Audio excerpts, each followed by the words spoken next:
Yo, so guys, welcome back to another video. This is a reaction to What Other Countries Are Told Is American by JJ McCullough. I don't know how to say that name. JJ McCullough?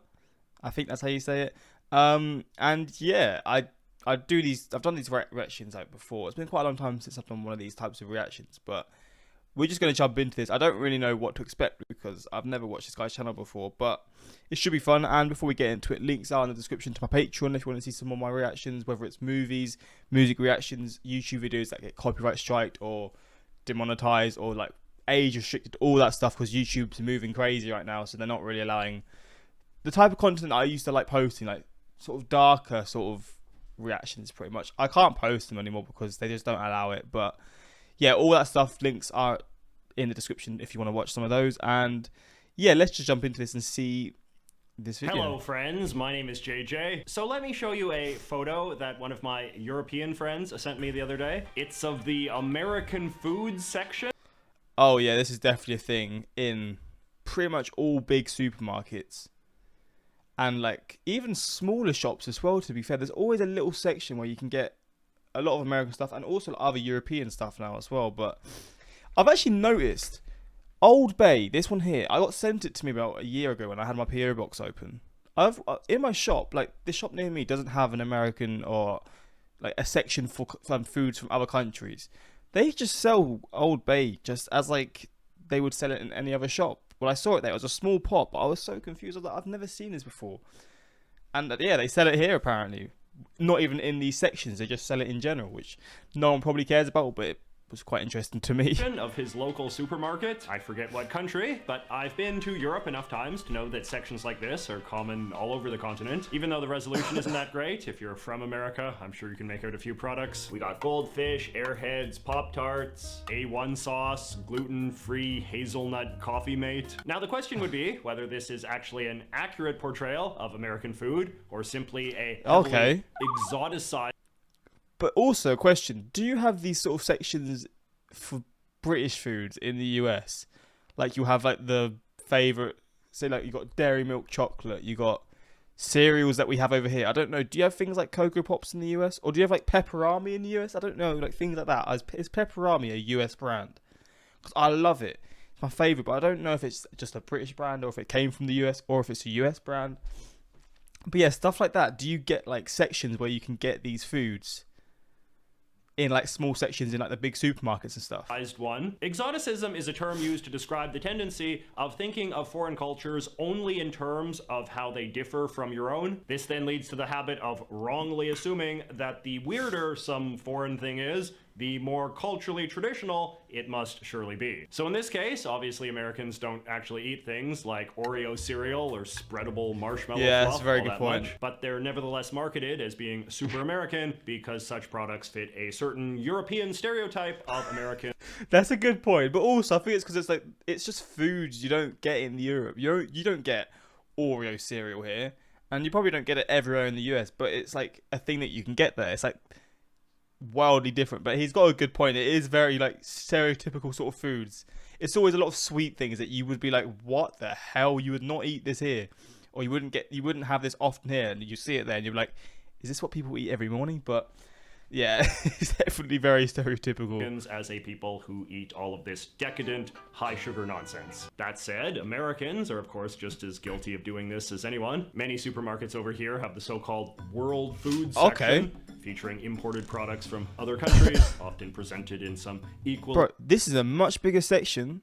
Is this whole aisle just for European or just world foods? Like, just from around the world. We don't have sections this big. Exoticized display. Ooh, Huto. Exoticizing goes hand in hand with the other phenomenon we talked about the other week, faux-authenticity. This is basically when you use a bunch of stereotypes of some foreign place to come up with a product or tradition that you then inaccurately present as being some normal part of their culture. Chinese fortune cookies, which are not actually a thing in China, but play into a certain exotic stereotype of the Chinese as mysterious fortune tellers, would be a classic example. Anyway, today I thought we would look at a few examples of faux-authentic American traditions as practiced by non-Americans around the world, and see what they can teach us about some of the interesting ways that Americans continue to be exoticized. So I lived in Japan briefly, and while I was there, I was able to see perhaps one of the world's most infamous faux-authentic American traditions up close: fried chicken on Christmas. So Christmas is a pretty weird holiday for the Japanese to be KFC, celebrating right? in It was like a market campaign that actually led to them doing it every the Christmas. first place, given it is not remotely a Christian country. But they do, and in a mostly superficial way that focuses on things like decorations and foods above even things like family or presents. And a lot of this superficiality, in turn, is heavily filtered through assumptions of what Americans do. And apparently the Japanese have been convinced that eating fried chicken, especially KFC fried chicken, is What? the traditional American thing. That's incredible. That is hilarious. They've even got the boxes for it and everything. クリスマスケンタッキーにしない？ When you're in Japan around Christmas time, you will see big ads for special fried chicken Christmas combo deals all over the place. And a lot of Japanese kids will look forward to having a big KFC feast on December 25th. This authentic tradition was supposedly the idea of just one man, Takashi Okawara, who ran the first Japanese KFC franchise and claims to have made up the Christmas thing as a marketing gimmick in the 1970s. I knew it. I knew it was a marketing After a thing. few years, KFC for Christmas starts to get popular in Japan. And NHK, which is a national broadcaster, comes in to interview Mr. Okawara, and they want to know if KFC is an American Christmas tradition. You are selling Kentucky Fried Chicken so well in Christmas. And is there common custom in overseas? And I would, I know that there people are not eating chicken, they're eating turkey. But I said, yes, it was lie. No. Fair enough. I still regret that. I found a lot of Japanese people were quite shocked when I told them that no one in America actually eats fried chicken on Christmas, and that if anything, eating fast food on Christmas would be considered a fairly trashy thing in American culture. But then again, I'm sure that a lot of Americans would also be shocked to learn that Japanese people do not eat sushi with rice on the outside. Speaking of fast food, another wild, authentic American thing I have experienced firsthand on my travels is the Dutch practice of eating what they call American-style sauce on their French fries. You can buy it at places like McDonald's or in big bottles at the store. It's not that bad. I would describe it as basically what you would get if you put mayonnaise and relish together in the blender. And even weirder Dutch food, however, is what they call filet Americain, or American préparé in Belgium, which is a kind of pâté made of raw ground beef and often eaten on toast or crackers. There are a lot of theories about how this weird and possibly dangerous dish became associated with Americans, but when I was there, people told me it was because during the war, there had become this stereotype that American soldiers all ate their steaks super rare, and then the Dutch beef industry just kind of ran with that. That is almost certainly an apocryphal story, but hey, apocryphal stories are one of the key foundations upon which authentic traditions are built. In the comment section of my original authentic video, a bunch of my non-American friends had some fun examples of their own of various head-scratching things they've seen marketed as being American style in their own countries. For example, some of my British viewers noted that British supermarkets sometimes sell supposed American style hot dogs in jars of brine. Yeah, but we have those here, to be fair. I mean, that's not just they're not just American parts. We have this sort of thing sold in like that you'd buy that are UK versions as well. I'm pretty sure, unless it's a different thing inside it and it's not brine, but Load up on that big stateside flavor, proclaims this ad. But if hot dogs in jars of brine are too weird for you, they do also sell them in cans of brine as well. Hot dogs are, of course, one of the great exoticized symbols of American cuisine in much of the world, and as a result, slapping hot dogs on something is always a surefire way to market it as being American style. For example, in a lot of places, pizzas with hot dogs on them are presented as being American style pizzas, either sliced up hot dogs, as in this German pizza, or entire wieners, as in this one from South that looks kind of banging though. That would be good. A whole sausage on a pizza. Korea. In Italy, meanwhile, a American pizza is apparently one with bits of hot dog and French fries. In Brazil, they sell Flipping Now, hell. allegedly California-style pizza with pineapple, figs, plums, and those bright red cherries they sell in cans. Oh. Though nothing can top this story from my friend Daniel. My friend was doing graduate work in Poland and went out to eat and saw American pizza on the menu. When she ordered it, it came out as a plain cheese pizza, and the guy brought a can of creamed corn and poured it directly onto the pizza right there at the table. Many Americans who had lived or traveled abroad were equally keen to regale me with horror stories about what other countries seem to think a traditional American-style breakfast entails. Among other things, they described being served breakfasts that included stuff like baked beans, garlic bread, potato salad, and of course, hot dogs. One guy even complained about being served green orange juice in China. Talking of Asia, many of my Asian friends told me about a dish that is apparently common in many Asian countries, known as American fried rice. Oh, damn. I'm thinking, is this guy Canadian? He keeps saying a boot and stuff like that. I don't know.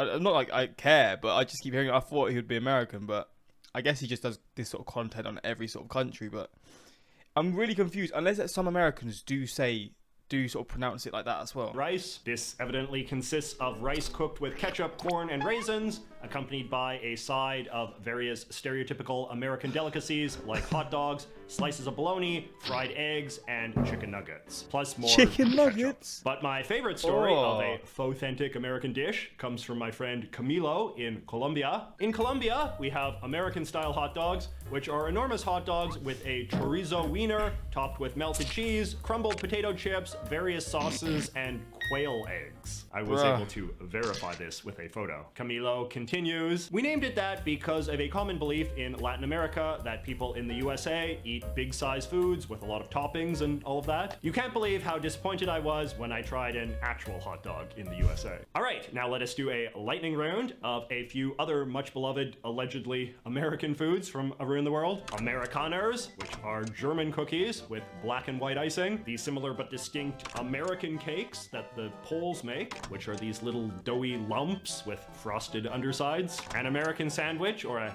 pan American, which is some sort of beef and french fry sandwich that they sell in France. That's American good, though. salad, which is a kind of mayonnaise and carrot salad sold in Spain. And American dressing, a creamy sauce that the Swedes eat that's made of pickles, mayonnaise, and hot sauce and sold in tubes. Now available in bacon flavor. But authentic Americana is not just limited to food, of course. A number of my foreign friends were eager to inform me that these things, which I guess we would call red Solo cups, are a subject of considerable fascination in other parts of the world, where they are often sold as glamorous American party cups. I love this copy from this British online store. Everything about these disposable red American party cups. I've never seen them with that sort of marketing, but I can see it definitely being a thing around I guess England and Europe. Says party. Whether you're planning a barbecue or a wild night of beer pong and American pop music, these red party cups are the perfect disposable option. Instantly recognizable from a number of American films such as the American Pie series and Scott Pilgrim vs. the World, these disposable cups are durable enough for even the wildest of parties. In Brazil, however, they call a cup that looks like this an American cup. Brazilians also call placemats American sets for some reason. They have a similar situation in Italy, where a placemat is known as an American tablecloth. Are placemats really that American of a thing? My friend Marcelo, meanwhile, tells me this story. I visited Chile one time, and they have stores out there called American stores. These stores are actually just thrift stores, but they call them that because they mostly have American types of clothing, such as American football jerseys, American brands, American... I've never gone to a shop with... I've definitely seen shops with American brands and American clothes, but I've never gone to a shop like this in general where it's just American clothes. American sweets, 100%, but American clothes. No, I don't think there is one where I live. So probably in London you would get them, but college shirts, etc. It was. You do definitely see the college shirts, which confuses the hell out of me. Why are the college shirts sold in England? Where is like the relation to that? I just don't get it. Pretty funny, to be honest. This reminds me of another wild story I can tell you from my time in Japan. There was this neighborhood in Tokyo called Harajuku that was known for having a lot of cool hipster fashion stores. And they would have these American fashion stores where they would sell like Tommy Hilfiger and Supreme and all of that. But in order to have the full American experience, they would employ these big black guys wearing, you know, do-rags and chains and basketball jerseys to stand out in front of the stores and beckon the Japanese people to come in. But these guys were not actually African American, but rather literal African immigrants from places like Senegal or Ghana, who I assume were much cheaper to hire. And they would be trying to lure you into these stores with their cool American hip-hop slang, but spoken through these thick African accents from people who, in many cases, clearly barely understood English. Now, in Russia, there is nothing the kids love more than heading down to the old theme park and riding the American slide, which is what they call roller coasters over there, which is kind of ironic since in a lot of other European countries they call roller coasters Russian mountains, and the historians seem to agree that they were actually invented in Russia as well. But still, I'm sure Americans would much rather be associated with roller coasters than brass knuckles, or as the French call them, Knuckle dusters. American fists. What I see, I've never poing American. What? Or how Wait, is it maybe because of like, I don't know, the New York Mafia and stuff? Maybe, I don't know. Did they use knuckle dusters? duct tape, which is called American tape in Spain. All right, now let us close with a really good summary of what is perhaps one of the best examples of a faux-authentic American phenomenon that wound up going mainstream in America itself. My friend Christopher writes, I think one example of something that is a product of a foreign country's idea of American culture that America kind of reappropriated for itself is the spaghetti western film genre. As the name suggests, the genre originated in Italy as Italian filmmakers made movies based on a largely mythical understanding of the American West. American filmmakers then began to import the style in their own films about the American West, and it proved very popular among American filmgoers, even if its representation of the Wild West is only very loosely based on the truth. A very recent film that utilizes a lot of these spaghetti western tropes is the Quentin Tarantino film Django Unchained. The term spaghetti western is itself also quite interesting, because as we discussed in the previous video, spaghetti has become one of the most Americanized Italian foods in the US. So there is something wonderfully poetic and circular about using the name of an Americanized Italian food to describe Italianized American history. So I hope you enjoyed these two deep dives into the exciting world of... This is fun, man. I enjoy this. It's different. I've never watched the channel before, but I feel like I learned a bit, and it was cool to see differences around the world and all the sort of things, I guess. But as an American, I respect the hell out of the fact that this video was posted by... Oh, he is Canadian. Okay, I mean, it makes sense. I was thinking that, but I just wasn't sure. That was a really strong Canadian accent. I've never heard a Canadian accent that strong. But yeah, hopefully you enjoyed this reaction. And if you want more reactions to this guy or whatever, let me know in the comments. And next time, like, subscribe. Peace.